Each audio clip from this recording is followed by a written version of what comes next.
Hi everyone, this is the dissection of the sheep heart for Bio 211, Lab 8. So the sheep heart is very similar to the human heart since we're mammals. Some mammals have a 4-chambered heart. This has the pericardium removed. So the pericardium isn't there. That is the coating that surrounds the heart. The human heart is approximately the same as the size of the fist of a human fist, so it's very similar to the size of the sheep heart. If you look, this is the anterior portion of the heart or the front of the heart.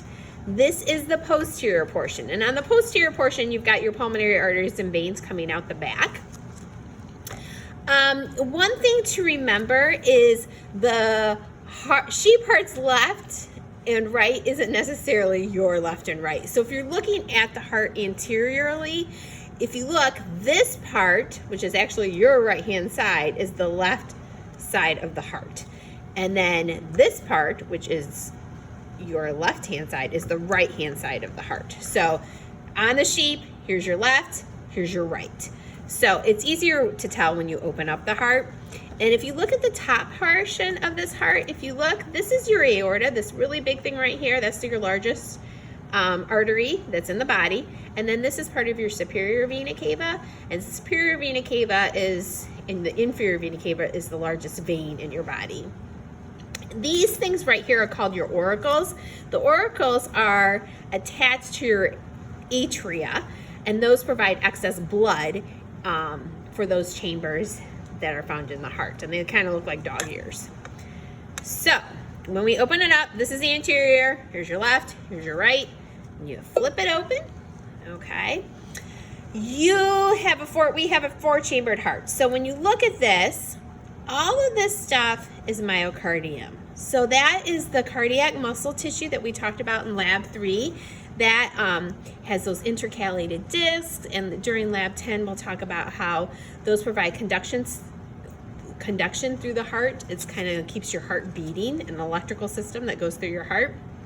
So all this is your myocardium, and the chambers are the spaces where the blood is stored within your heart. Okay, so if you look at this part of the myocardium is called your interventricular septum.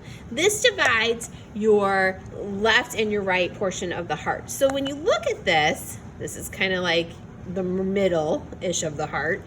This is the left-hand side of the heart. No matter if it's flipped upside down, however way you want to do it, this is the left-hand side. Okay, the left-hand side of the heart is in charge of systemic circulation. So that's in charge of getting blood from the heart to your fingers and your toes. The right-hand side, which is on the right-hand side of the ventricular septum, is in charge of pulmonary circulation. So that circulation is in charge of getting your blood from the heart to the lungs, okay? So it doesn't have to go as far, so it's not as big of a part of the heart, okay? So the right-hand side is a lot smaller than the left-hand side. The third circulation that I should mention is the coronary circulation. You can kind of see some coronary vessels going through your heart right here. They're not super obvious on this heart, but that's coronary circulation is in charge of getting the blood through your heart itself, okay? So when we're looking at this, we have 4 chambers. So this is your left atrium, okay? This is your left ventricle. This is your right atrium, and it kind of goes pretty deep back. This is your right ventricle, okay? And you guys have valves in between your atrium and ventricles. They're called AV valves. So on the left-hand side, you have your bicuspid or mitral valve. And there's 3 parts that you need to know. On the bicuspid mitral valve, there's like 2 sets of these cusps. And they're kind of, when you cut them, they're kind of circular. So it's kind of hard to see the individual ones when you're looking at it like a 2D image here or a 2D cut. So if you look at here, these are the cusps, this top part. These strings are called your chordae tendineae. They're called the heart strings, okay? And then the bottom, and you can kind of see it better on this part right here. So here's your cusps, here's your chordae tendineae, and then this hard thing is your papillary muscle, okay? So when you're looking at this, those are the three parts. And there's two sets of them. So that's why they call it the bicuspid, and oftentimes it's called the mitral valve. And that is on the left-hand side of the heart.